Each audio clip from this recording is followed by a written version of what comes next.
Elizabeth, zaczęłaś od szukania przyjemności we Włoszech, później praktykowałaś medytację i szukałaś Boga w Indiach, by w końcu zakochać się na Bali.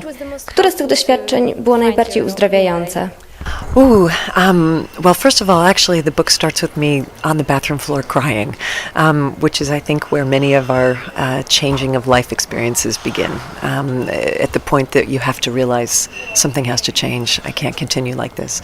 All of it was beautiful, but I think the most important part for me was the time in India and the time alone. I had never spent time alone. Like a lot of women, I give a lot of myself to everybody. And that was the first time that I ever said, okay, these months is only between me and God. It's a peace and reconciliation time. We have to solve this. And everything in my life that's good now is because of those times. W przejmującym fragmencie, w którym pełna rozpaczy zwracasz się do Boga, aby podpowiedział Ci, co zrobić dalej, opisujesz, że faktycznie to zrobił. Czy w dzisiejszych czasach naprawdę możemy liczyć na ten wewnętrzny głos? I think so. I mean, I heard a lovely thing once. I mean, I'm obviously, I'm not a guru, but I do believe that God lives inside of us. As our voices, and we can find that there if we listen. The problem is that we don't listen. We spend so much time surrounded by noise and creating distraction because we're so afraid of silence. And I have a friend who says that the only true religion is silence.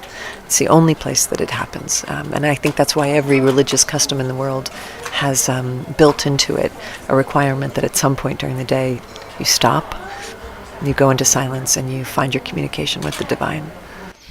A jak udaje Ci się utrzymać tę ciszę i religijność we współczesnej Ameryce? There's a really big difference between living in an ashram in India and living in New Jersey in America, which is where I live.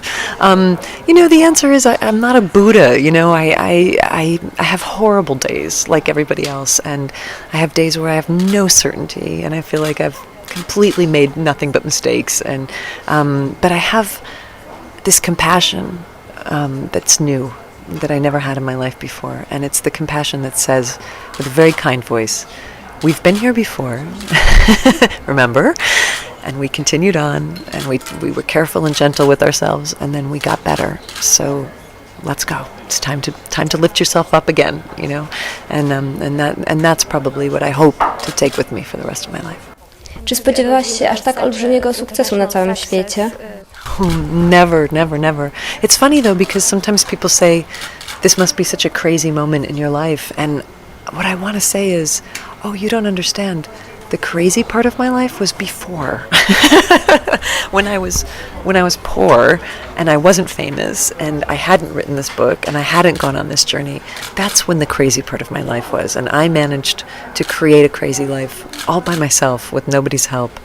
And this book is about ending the craziness, and so this has actually, it's been a busy time, and it's been an interesting time, and it's been an unexpected time, but it has not been crazy. It's been quite sane and nice, and that's a relief. W książce mówisz, że gdziekolwiek się nie znajdziemy, w krajach dotkniętych wojną czy nieszczęściami, kobiety zawsze mają potrzebę mówić o mężczyznach i swoich związkach. Czy jesteśmy faktycznie aż tak podobne? It's a very important part in our lives, and somebody said to me once, is the message of the book that we all need love, and that's what every woman ultimately needs, is to find a man, and of course that's not the message of the book.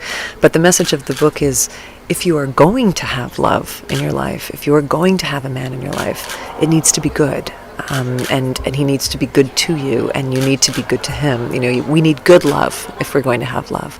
But obviously, Freud said that the two great questions of humanity are how to love and how to work, and be happy in both of them. We all need to have a purpose in life, and most of us don't like to be alone.